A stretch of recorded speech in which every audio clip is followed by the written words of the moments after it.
Ladies and gentlemen, a warm welcome to all of you on this sunny day here in Amsterdam. Today, we come together not just to mark the passage of time, but to celebrate a special milestone of our 34th anniversary that holds deep meaning to all of us here at the Common Fund for Commodities. Allow me to introduce myself. My name is Zora, and I am the Impact Strategy Officer here at the Common Fund for Commodities, and I have the honor to facilitate this event today.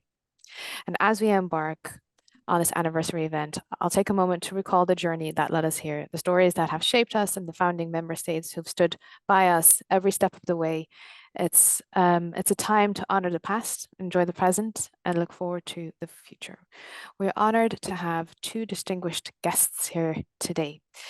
Please join me in welcoming Her Excellency, Dr. Eniola Ajayi, Ambassador of Nigeria, and Mr. Royhan Wahab, Minister Counselor and Head of Department of Economy of the Government of Indonesia. They will be sharing some special insights today, and thank you sincerely for joining us. Their presence adds a unique touch to our celebration, and we're eager to hear their perspectives. We have some wonderful moments and surprises planned for today, and together we'll make this anniversary a day to remember, hopefully. Thank you all for being part of this event.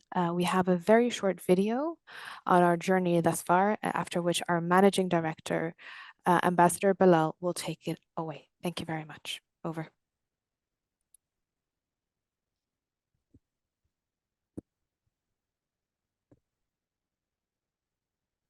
Okay. While we wait for the video to upload correctly, I would kindly like for our ambassador, Ambassador Bilal, to give us a few remarks on on today and our anniversary. Thank you. Thank you, Zora. Thank you, Excellency Dr. Eniola Ajayi, Ambassador of Nigeria and Chairperson of the Governing Council of the Common Fund for Commodities, His Excellency Mr. Mayarfaz, Ambassador of Indonesia, who, due to a last-minute exigency, asked me to seek your indulgence for his forced absence. Ambassador Mayarfaz is, however, being represented by his Minister Counselor, Mr. Royhan Wahab. I am also very happy to see that our Executive Board Chairperson, Ms. Topton, also among the guests. Thank you, Ms. Topton. Excellencies, my dear colleagues, ladies and gentlemen. Today we convene to formally celebrate the 34th anniversary of the Common Fund for Commodities, an organization established on 15th of September 1989 under the UNCTAD, United Nations Conference on Trade and Development process, with a mandate to address commodity dependency in developing countries and facilitate the gradual elevation of smallholders from poverty. On this day, we remain grateful to all of our member countries, present and past, especially to our host country, the Netherlands, for making it possible for us to be based in this innovation-rich European mainland. Why are we doing this? First and foremost, to register our deep gratitude to our member states for supporting us for the last 34 years.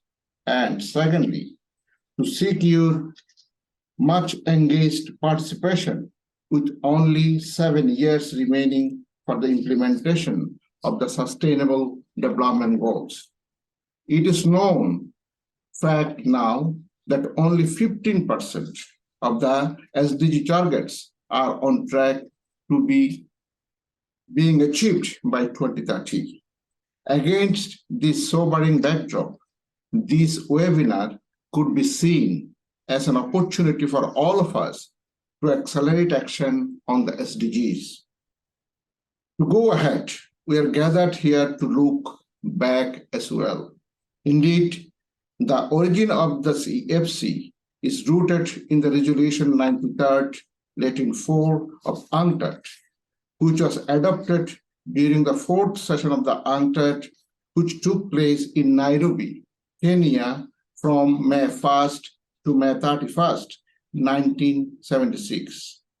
The Common Fund was the central and integrating element of this resolution, which envisioned the integrated program for commodities. The resolution, let me quote part of it. I quote, affirming the importance to both producers and consumers, notably the developing countries, of commodity exports for foreign exchange earning and of commodity imports for welfare and economic development, unquote. Another one, I quote, to diversify production in developing countries, including food production, and to expand processing of primary products in developing countries with a view to promoting their industrialization and increasing their export earnings, unquote. Globally, according to IFAD, there are approximately 2.5 billion people involved in full or part-time smallholder agriculture, managing an estimated 500 million small farms. And there are millions of SMEs who are engaged in sourcing, working, or helping to those to work with. These smallholders and SMEs are entities for whom we work, but they hardly know that we exist. This unique feature of the Common Fund is indeed one of our weaknesses, which we need to turn into our strength, which is goodwill and good office, to connect us with as many of them as possible. And there is another one. In every step of the commodity value chain, the businesses from the global north are deeply involved, not only with their money, but also with their knowledge, technology, and innovation. So we seek, through your good office, a connectivity for all. It is not the north or the south. It is for all of us, one humanity. This is more so as we look towards the future. We are keen on cultivating alliances with impact investors to extend our reach to underserved regions and facilitate the necessary support for agribusinesses to flourish. In alignment with this objective, we participate in the Council on Smallholder Agricultural Financing, CSAP, an initiative aimed at fostering connections that facilitate effective investment in smallholder agriculture. It is a matter of record.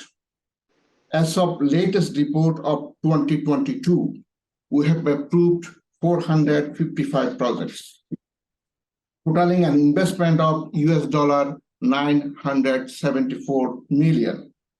These projects, encapsulating 70 commodities in 104 countries, have predominantly targeted the least developed countries, thereby demonstrating our unwavering commitment to economic development in the neediest region.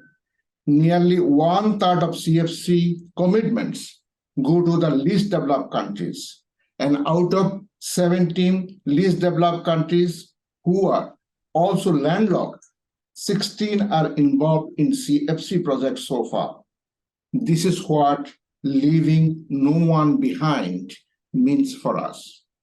Furthermore, we are in the process of enhancing our capacity to address prevailing global challenges, including the ongoing pandemic and the repercussions of the conflict in Ukraine. Our focus remains on advancing the sustainability agenda by leveraging technological advancement to transform commodity chains and integrating our new agricultural commodity transformation fund to augment our support for the communities we serve. Central to our operations is our dedicated team of professionals. We combine their expertise and dedication to address the poverty in a meaningful manner.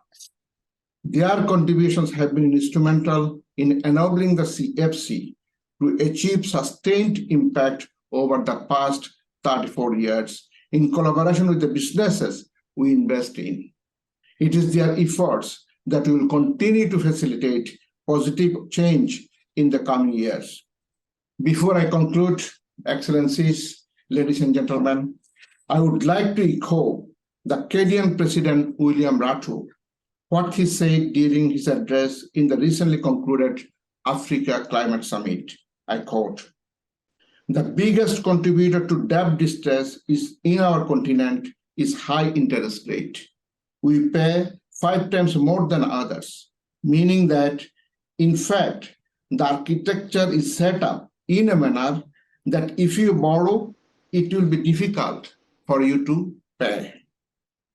And that is why we need a very candid conversation.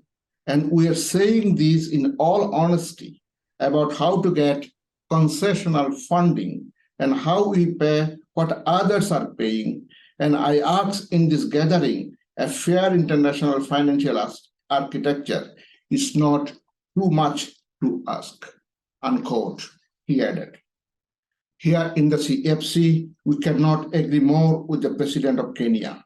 It is our understanding that if there is a last chance to make up for the lost decade and still make the 2030 agenda, concessional and de-risked finance is perhaps our best chance. Recent changes in the global economy, especially after the rise of Asia, Latin America, and Africa, and more specifically, the activation of the Africa Continental Free Trade Area, have rendered the aesthetic notion of permanent dependency and underdevelopment obsolete. Regions, countries, and individual localities can improve their relative position in the global economy. This much debated question is how.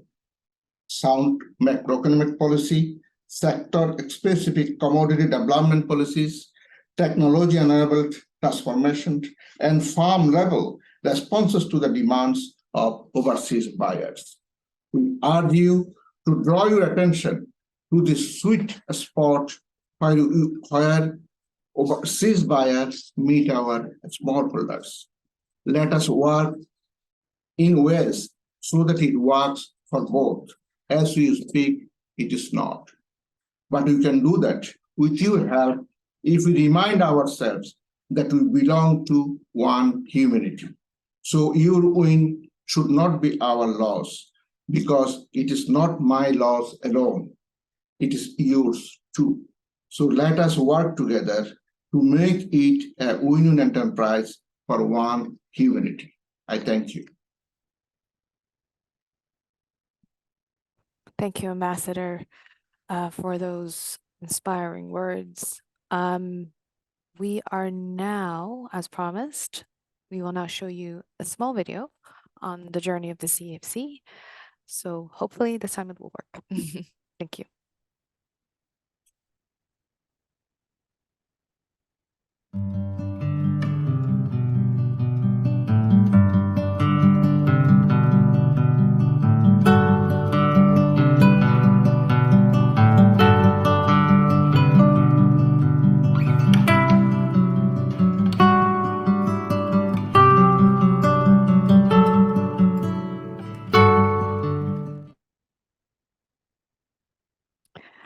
Short but sweet, and a great introduction right before the words of Her Excellency, Dr. Eniola Ajayi.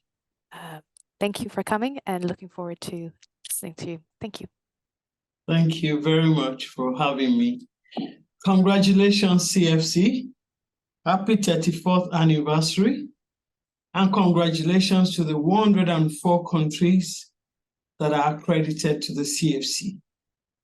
I would like to begin by saying, ladies and gentlemen, excellencies, distinguished governors, executive directors, alternates of our esteemed CFC member countries, valued members of the CFC Consultative Committee, distinguished representatives from the international commodity bodies, and all who have joined us today on this special occasion, I bid you welcome. Today, we come together albeit virtually, to commemorate the 34th anniversary of the Common Fund for Commodities. It's a moment not just for reflection, but also for celebration, celebrating the achievements, unity, and the overarching aspirations of making a tangible difference in the world of commodities. Over its glorious 34 years, the CFC has evolved from being a desire towards fostering fair and equitable trade in commodities to a beacon of hope for many countries worldwide. The impressive financing of over $900 million US, including co-financing across 104 countries, is not just a statistic. It is a testament to our collective commitment. Each dollar symbolizes a step towards progress, stability, and prosperity. In today's interconnected global economy, the relevance of commodities cannot be overstated. Yet, with such significance comes the looming shadow of dependency, especially in the developing world. Commodity dependency has long been a double-edged sword. While on one hand, it drives economies, on the other, it presents challenges of volatility and sustainability. The establishment of Common Fund for Commodities was not merely an institutional event, but a profound symbol of intricate interdependence that binds the global community together. It encapsulates the recognition that commodity producers and consumers, the global South, the global North, the affluent and the underserved, are all intertwined in a delicate tapestry of commerce and sustainability. In the vast arena of commodities and the complex network of global value chains and the destinies of nations and communities coverage, the CFC stands as a testament to the shared responsibility and mutual dependencies, emphasizing that the prosperity and the well-being of one is invariably linked to the collective progress of all. Ladies and gentlemen, looking at the recently published annual report of CFC for the year 2022, our hearts swell with pride. This year has marked an unprecedented surge in the number of projects seeking CFC's financial support. Over 500 applications graced our desks, indicating the undying spirit of nations seeking progress and prosperity. While a record-setting 13 new investments received the green light for the CFC's executive board, it also represents a mere fraction of the aspirations of our valued partners. This newly approved venture amounts to an impressive nearly $60 million US, with a direct contribution of $13.4 million US from the CFC. More than just numbers, this investment symbolizes our unwavering commitment to the core sustainable development goals. They resonate with our quest to alleviate poverty, eradicate hunger, champion gender equality, foster economic growth, encourage innovation. Furthermore, these endeavors pledge to reduce inequalities, promote responsible consumption, and undertake critical climate actions. Such partnerships are set to touch the lives of over 95,000 farmers, promising them a brighter future with a potential additional income of up to $2,750 US annually. Moreover, we envision an additional 1,860 hectares of land flourishing with food crops, reinforcing CFC's role in enhancing the food security of our less fortunate brethren. The soaring demand for CFC support is indicative of our unique role in catering to the missing middle, channeling resources directly to SMEs and smallholders.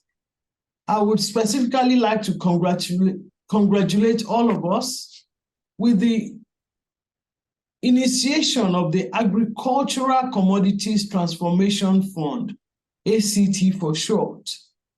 This venture comes at a cerebrous moment, backed by insightful foresight of our esteemed Governing Council, acting in a timely manner to build up CFC's capacity to face the all-time high in the demand for our investments. This reflects back to UNCTAD seminal session in 1964, where discussions on commodity price volatility paved the way for the genesis of Common Fund for Commodities. Nearly 6 decades later, the quandary remains. Many of our developing nations stand vulnerable. Their economies anchored heavily on commodities. And as UNCTAD astutely observes, a technology metamorphosis is the way forward. This requires investment that recognizes the specific needs of commodity-dependent countries. And the ACT Fund is our beacon in this transformation, channeling private investments towards this monumental shift. While developing nations grapple with technological conundrums, their access to knowledge has seen an uptick. At the heart of CFC's mission is the seamless fusion of the global knowledge with indigenous wisdom. We endeavor to harmonize the best of both worlds, weaving science and technology with local insights. This intricate tapestry binds smallholders and SMEs, ensuring prosperity and sustainable growth for all. Situated amidst the technological mecca of the European mainland, CFC should leverage its role as effective conduit, transmitting innovation from the developed to the developing realm. Our endeavors have often been enriched by collaborations with the Dutch entrepreneurs, creating a symbolic relationship benefiting both developed and developing nations. Your continued faith, trust, and partnership are required for the CFC to aim higher, strive harder, and deliver better. The crux of today's webinar centers around these very challenges. We're here to deliberate on the intricate link between commodity dependency and the resultant poverty. It is paramount for us to recognize that while commodities can be a source of wealth, they can also threaten nations to a vicious cycle of economic uncertainty. The CFC shines again as a beacon of positive change in the face of these challenges, transitioning to an impact investment fund. The CFC has seamlessly blended its resources with those of public and private partners, amplifying our reach, but also strengthening our conviction that the collective action can yield transformative results. Ladies and gentlemen, Nigeria, as a founding member of CFC, has consistently championed the initiatives and objectives of the Common Fund for Commodities, recognizing the pivotal role that commodities play in our socio-economic fabric of many developing nations. Nigeria has actively facilitated dialogues, pooled resources, and has been at the forefront of implementing projects that resonate with the CFC's mission. Our commitment is evident not only in our financial contribution, but also in the collective and collaborative ventures we embarked upon, ensuring that commodity-dependent nations can break the shackles of poverty and achieve sustainable growth. While Nigeria ardently supports the CFC, it is also our hope that other nations will also get involved in realizing the transformative potential of this institution and rally behind its goals. A collective effort from countries worldwide can exponentially amplify the impact, making the dream of prosperity, stability, and sustainability a reality for all member nations. I'd like to recall that Nigeria made its voluntary contribution to the CFC during its most difficult years to support the reform of the institutions, not just with words, but with real commitment.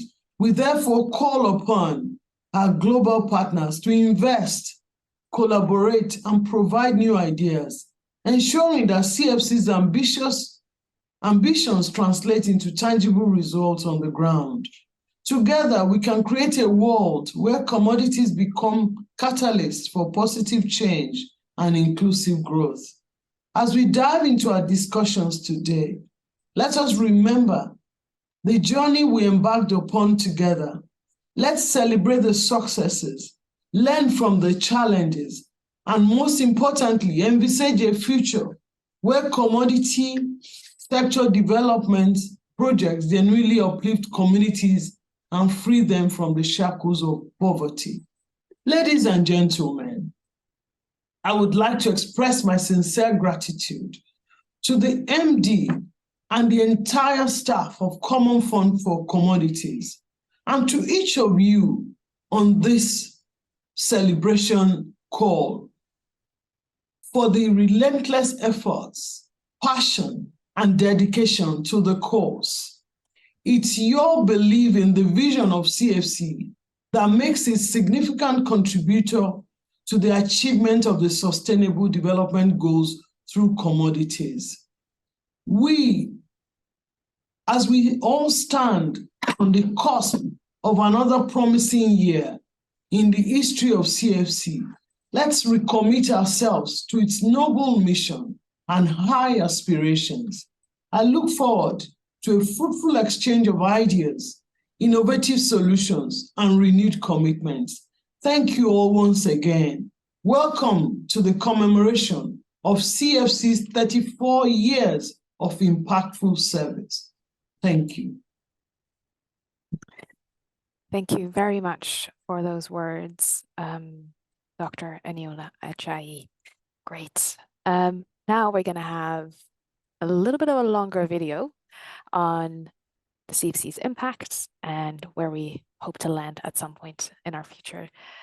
So I'm going to give the baton to Ruli to set up the video. Thank you very much.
Great.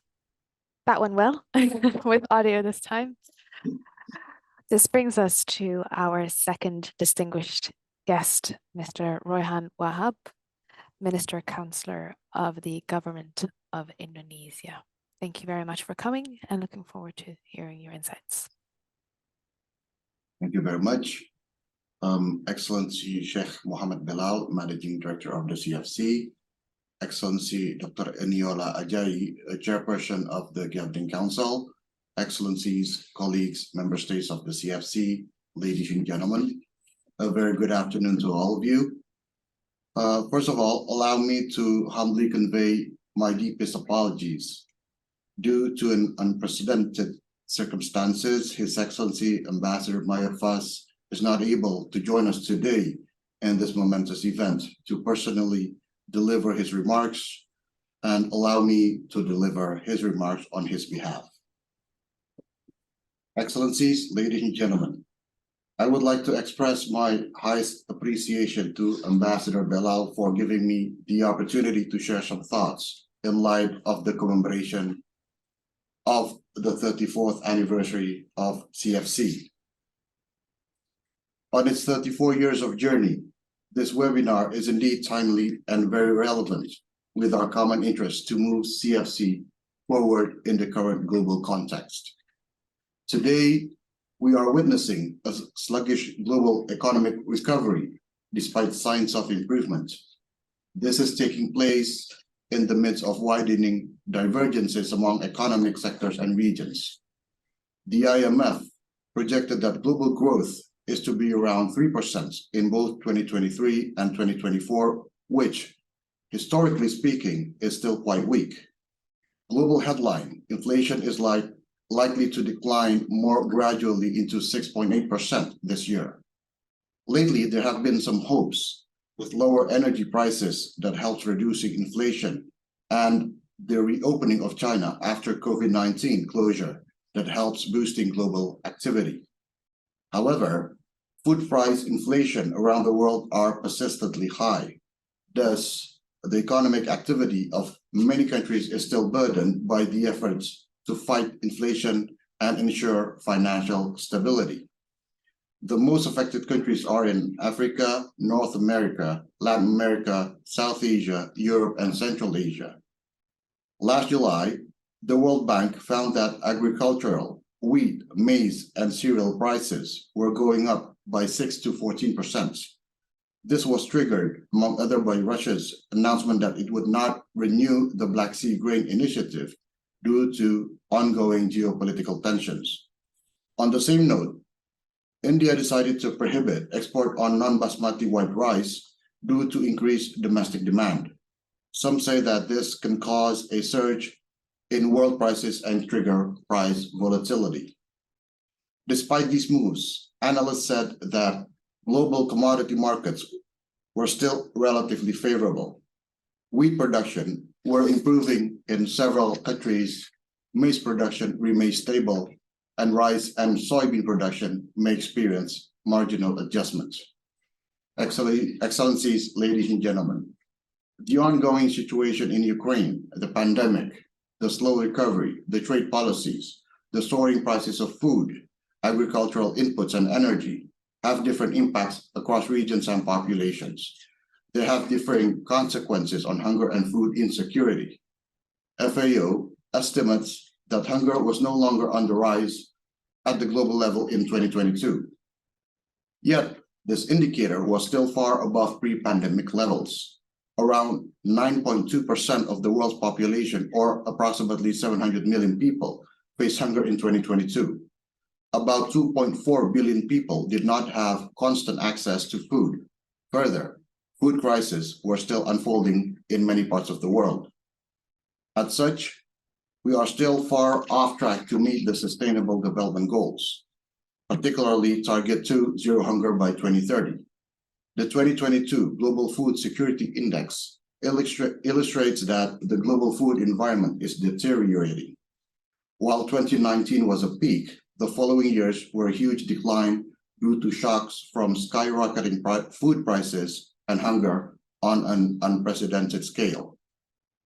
The index evaluated food security in 113 countries across 4 key pillars: affordability, availability, quality and safety, and sustainability and adaptation. Among the best performers were Finland, Ireland, and Norway, while countries from Africa, the Middle East, and Latin America are those of the weakest ones. The major drivers of food insecurity and malnutrition, as identified by UN agencies, are our new normal. Therefore, the main solution is redouble efforts to transform agri-food systems and leverage them towards reaching SDG 2 targets. Ladies and gentlemen, in response to this urgent predicament, the international community have been sourcing funding to quickly support the affected populations and regions.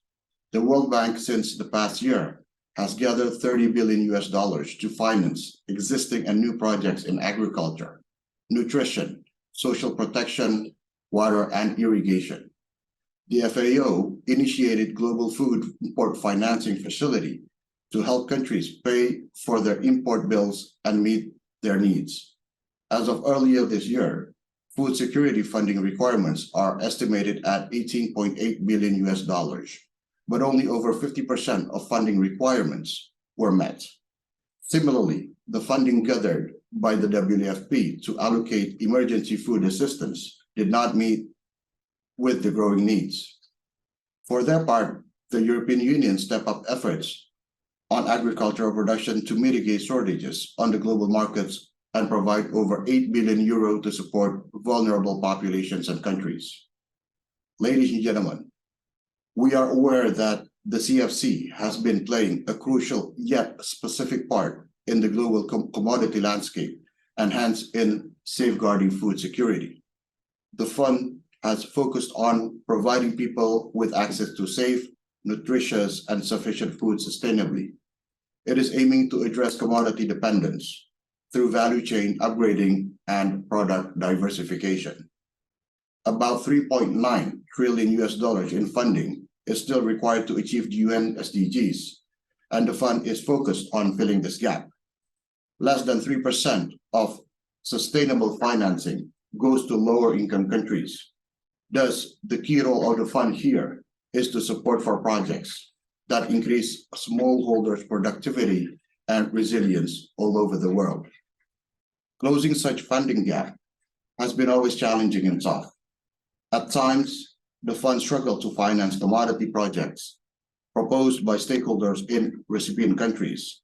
Yet, I applaud that the fund has stepped up with various innovative and alternative solutions, such as blended financing, which could attract private sector investors, among others, a platform called Agricultural Commodity Transformation Fund that is being developed.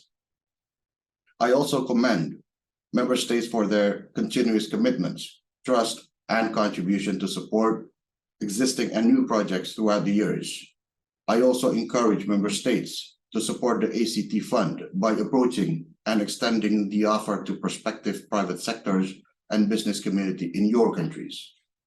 Ladies and gentlemen, streamlining the agenda and priority areas of the work of the CFC is desired at the moment we are to move forward in the midst of global economic challenges. Allow me in my capacity to suggest at least 3 steps on the matter. First, there is a need to talk more about the issue of commodity dependence. That is at the heart of the fund. Member states shall focus on finding quick and intermediate solutions to commodity dependence, among others through prioritizing local processing, which in fact will help increasing productivity while at the same time raising the income of smallholders. Second, we need to engage in a more inclusive yet targeted dialogue with our institutional members and other regional partners and stakeholders to gain balanced perspectives on how to reduce commodity dependence. I would suggest we also invite blocs such as BRICS, MICTA, Shanghai Cooperation Organization, and IPSA, as well as other regional organizations such as ASEAN Plus 3 and the OAS for getting their views on how to deal with commodity issues comprehensively. Third, we shall reevaluate the effectiveness of existing funding mechanisms, including reconsidering grant scheme, which would be more suitable for exporting countries, and thus may reconnect with international commodity bodies. For this purpose, there is need for strategic planning from ICBs on respective commodities, which could produce more income for farmers and fair price for consumers. To put into context, let me bring into example of a commodity that has met plenty of challenges to thrive globally: palm oil. Palm oil is the world's most produced, consumed, and traded vegetable oil. It is widely used in the manufacturing of many products, from margarine, lipsticks, biscuits, chocolate, detergent, and even biofuel and animal feed. Palm oil is a very efficient crop and contributes to rural poverty alleviation and rural development in many regions. Indonesia is a major producer of palm oil, which is in direct contrast with the European Union's emerging policies. We are working our best to address the concerns of the developed North while remaining totally focused on the livelihoods of farmers. I believe that the international community should encourage instead of discourage palm oil production, as it is possibly the only value chain that has the potential of highest return to farmers, using only a fraction of resources that is required for other vegetable oils. It is best that the CFC reorient its strategy and action towards the final beneficiaries of the overall projects, the farmers, who played a key role in the global supply chain and food security, also taking into consideration the implemented project in Sierra Leone. This could be done through the adjustment of financing mechanisms tailored to the exporting countries and benefiting the smallholders. Ladies and gentlemen, Indonesia constantly pushes for food security agenda in various fora. Last November, G20 Bali Leaders Declaration proposed by Indonesia was successfully adopted. It contains, among others, commitment to support innovative practices and technologies in agriculture and food system to enhance productivity and sustainability that promote farmers and fishers' livelihood. This is done through promoting investment in agricultural research and development and strengthening the agricultural market information system as an early warning tool to enhance food market transparency and reduce uncertainties. At ASEAN Summit last week, under Indonesian chairmanship, ASEAN leaders adopted a declaration on strengthening food security and nutrition in time of crisis. Considering the global food supply chain disruption and 30% of food price surge, the declaration emphasizes building rapid response in times of crisis and strengthening sustainable food and agri-system in the long term. ASEAN also closely collaborates with +3, Japan, China, and South Korea in various platforms to strengthen rice production and establish information management system on food security in the region. In the domestic context, Indonesia has been intensifying food production in a massive scale, involving the farmers, private sectors, and the government. The key is diversification of products based on land characterization. We are also ensuring that distribution of these commodities is carried out based on the mapping of demand within our population. Within ASEAN, Indonesia's score of Global Food Security Index in 2022 was ranked 4th and ranked 33rd globally. This data tells that despite our food security is relatively strong compared to neighboring countries, we still import food commodities due to rising population. Excellencies, ladies and gentlemen, let me conclude these thoughts by saying that our homework is abundant in achieving a world with sustainable and resilient food system and in meeting the targets of the SDGs. Yet, I am convinced that CFC is one of the effective and concrete platforms to work towards that goals. It requires, once again, our commitment, contribution, and trust in this mechanism to make it work and serve our purpose. Happy 34th anniversary for the CFC. Thank you. Thank you very much for those words. That was very inspiring. Thank you. Okay, so this brings us to the presentation of my dear colleagues, Andre and Peter, who will be giving a very quick overview of our projects and our impact in the field. Thank you very much. Over to Andre. Thank you very much, Zora. Excellencies, dear guests. So we are going we're going to show you just a few things about where we come from and where we're going to in the Common Fund for Commodities. And it's a very happy occasion that we can do this on the anniversary of the fund. So more than 40 years ago, a thorough discussion in the international community has come to a conclusion in the year 1980 that a common fund for commodities shall be established. This discussion has lasted for decades, and in this discussion, the most prominent opinion leaders and international economists like Meisels, Prebisch, Singer, all took place to answer the simple question of the apparent injustices in the global commodity value chain, whereby the people who are responsible for the production of commodities do not gain a fair share of the value of the commodities that they supply to the international markets. And thus, with great helping hand from the United Nations Conference on Trade and Development, the CFC was born in 1989. And I'm very happy to acknowledge the presence of UNCTAD here with us. Thank you very much. And we are forever grateful for UNCTAD's forum for the discussions on the past and the future of the CFC. Today, the CFC counts 101 member countries and 9 institutional members of the organization. These are our partners with whom we are happily cooperating in pursuit of the original mission of the CFC. And that is making sure that commodity global trade is equitable to all the people involved in it.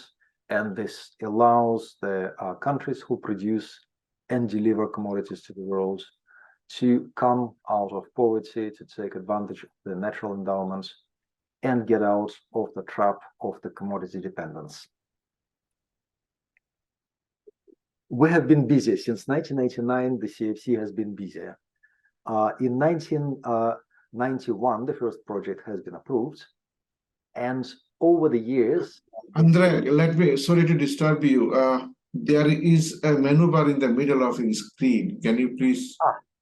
my apologies. I thought only I see that, but... Okay, it's okay now. Thank you. Interfering with everybody. Yes, thank you. The CFC was financing projects in the real commodity value chains, in the real world. And it may be a bit small on the screen, but basically over 150 projects targeted processing of commodities, that is adding value to things like coffee, like cotton, like tropical fruits, and so on. And also dealing 130 projects aiming to help people produce commodities with higher degree of productivity, with high efficiency, lower cost, lower environmental footprint, and so on. The CFC has also contributed a great deal of technical assistance to the primary production of commodities, to the developing countries and commodity-dependent developing countries, allowing them to connect to the global markets. And the marketing activities are also over 50 projects targeting access to markets for the producers of commodities, and so on. Over the years, all in all, we have financed over 450 projects in 104 different countries, covering over 70 various commodities, commodity sectors. And our the total value of the activities that the fund has supported over the year is now approaching 1 billion. out of which the CFC has contributed over $370 million. So it is quite a journey that we have undertaken. And we do note our achievements from the past. We do remember our achievements from the past. With the help of the Royal Tropical Institute of the Netherlands, we had a thorough look at what we have learned in the course of the reform of the CFC that took place from 2012 to 2014, based on 350 projects in over 1990 countries. So where was the CFC required? Where was our help required? Enhancing productivity, enhancing their competitiveness, promoting vertical and horizontal diversification and value addition for the primary producers of commodities. Also keeping busy with technology transfer and innovation, and sorghum. What comes to mind, sorghum processing technologies, for example, was a big success in transferring technologies to African countries to allow the farmers who produce sorghum in the most arid, in the most difficult circumstances to gain higher value for their produce. Promoting sustainable practices, the CFC was behind many pilot schemes on risk mitigation for the primary producers of commodities. Warehouse receipts are in existence today in many African countries as the result of the efforts of the CFC. The CFC worked hard to develop financing arrangements that reach the grassroots, that reach the primary producers. All of that has happened. In all of those areas, the CFC has gained a lot of experience. And in the course of the reform of the CFC, this experience was put to the good use to plot the course for the future of the organization. The CFC continues to take a global look at the commodity value chains.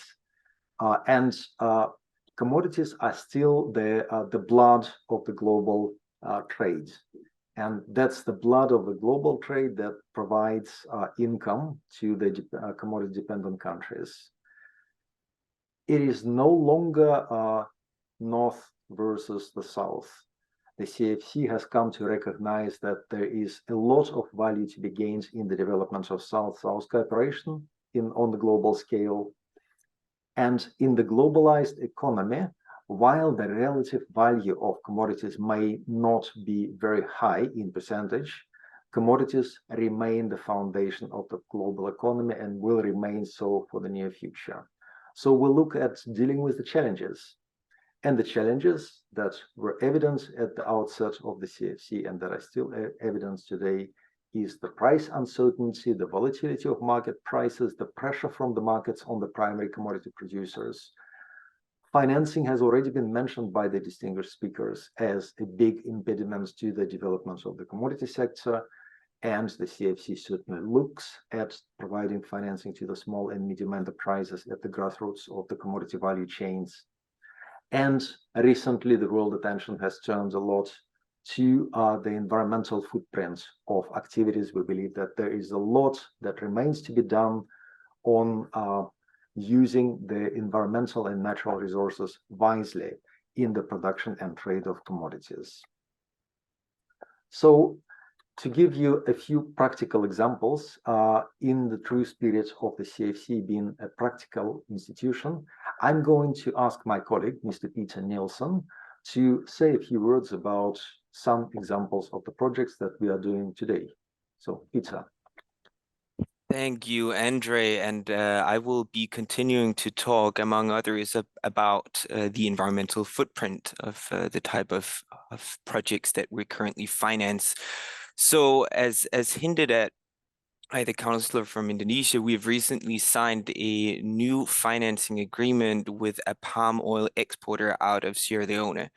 This one being a palm oil exporter that is obtaining full RSPO and organic certification for the palm oil that it exports for the European market. This is based on a combination of sourcing arrangements involving nucleus farms managed by the company itself, as well as sourcing from smallholders. This allowing us to meet the twin ambitions of this project, which is to both create the social impact that was the focus of the CFC from the onset of our operations, as well as supporting the creation of a new global food system that is built upon sustainable farming practices. And we think that Sierra Leone, as a producer of sustainable palm oil, in this case, gold trees palm oil, that's a good showcase example, and we would be happy to see similar cases coming from other palm oil producing countries of the world. So moving on from this project, we are targeting a shift towards these new, more sustainable projects.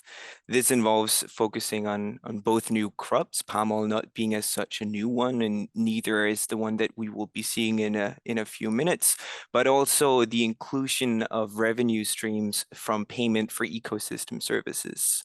So this is a specific term that touches upon the ability of smallholder farmers to deliver also on the ecosystem mandate of the CFC and the wishes of global stakeholders. So stakeholders from within the UN system, from the international commodity boards, and from impact investors such as ourselves and our peers in CSEF, the Council for Smallholder Agricultural Finance. And in a minute, we'll be looking at a project that has been developed by one of our CSEF peers and that we are looking at investing into in order to deliver on some of these ecosystem services. What a lot of these have in common is the reliance on new technology. So for instance, technology that's necessary to monitor the climate benefits, and we will increasingly in the future also be seeing technology being employed in order to monitor biodiversity services. So a wider set of environmental services that various stakeholders are hopefully willing to pay for, those being the buyers of the crops that are created through the process of managing these landscapes, managing these agricultures, but perhaps also donors. And that allows for also a wider set of potential funding and financing instruments. But if we look at the next slide, I will give you one example of how this may look in the future. So in this case, we're looking at funding, and we've received our EP approvals, a set of interventions in Peru that will allow for both a greater value addition locally owned by a set of cooperatives that will make a transition into coffee production a more attractive one, as opposed to relying on various agricultural technologies such as rice growing that pose a greater threat to the standing forest in the Amazon that we endeavor to conserve in this specific case. So we are considering two different set of interventions. One is a trade finance facility that will allow for a local coffee mill that has been set up and is co-owned by a number of cooperatives locally alongside a Canadian impact investor. We will finance this and hence make it a more sustainable business that can go and buy the organic and fair trade coffee from the cooperative shareholders, as well as a wider set of suppliers in the region. However, this is only an intervention that makes coffee production attractive to those already producing it. We're also considering providing a set of fast-track loans that can support the transition of those farmers that do not currently have the resources to maintain coffee production, but rely on a set of extractive technologies that threaten the standing forest, such as rice farming. We would be providing bridge funding, short-term funding that allow for the setup of regenerative coffee production among these smallholders, small-scale producers who currently pose a threat to the standing forest. And this type of funding will hopefully make them the ambassadors of new forest, regenerative growing system that make them allies in the endeavor to preserve the forest. So just to show you a way that we're currently working on using a set of different modalities in order to address the varied sets of threats to the forest and to the livelihoods of those smallholders who we're mandated to support. I will mention just a couple of other initiatives here lastly as we approach to the next slide. This is just a selection of different companies that we're currently working at. You'll see both coffee and cocoa, as well as vanilla, where all of these have potential to continue supporting the forest as we currently know it and be part of regenerative systems of agriculture that allow both for the preservation and improvement of livelihoods, as well as the preservation and improvement of the environments within which they exist and are codependent on. So I think that is it for me.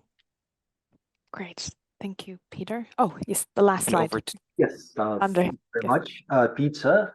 And just to conclude that from this experience and from our past and from what we have learned and from the capacity that the CFC has developed, we look into the future and pursuing our role as contributors to the Sustainable Development Goals and looking beyond that.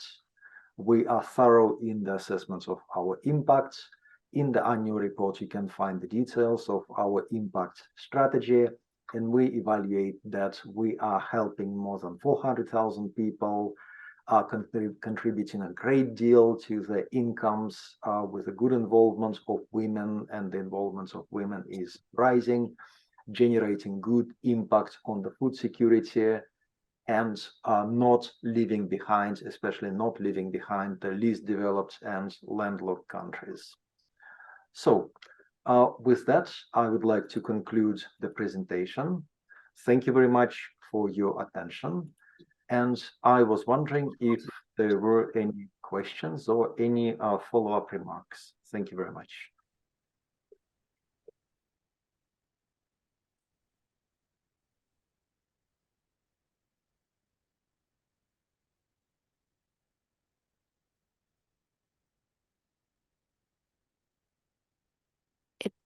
Appears that there are no questions from what I see in the messages section of Zoom.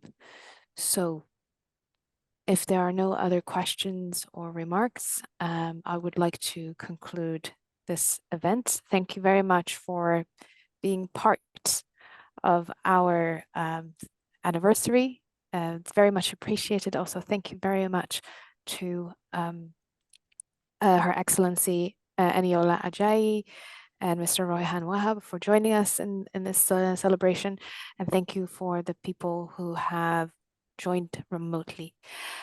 As for people in the office, we will be having a group photo after this event. And for our guests who have joined us today, there will be another event on the 17th of October for which I hope you will be present as well. Thank you very much and have a lovely weekend. Thank you. Bye. Thank you, too, Deborah. Thank you. Thank you. Bye. Thank you. Congratulations, everyone. Thank See you. you Thank you very much. Thank you. for coming in person. I think this is great. Thank you very much. It's my reasonable service. Thank you very much. Thank you. Thank you. Nice This human speech. touch is really important. Yes.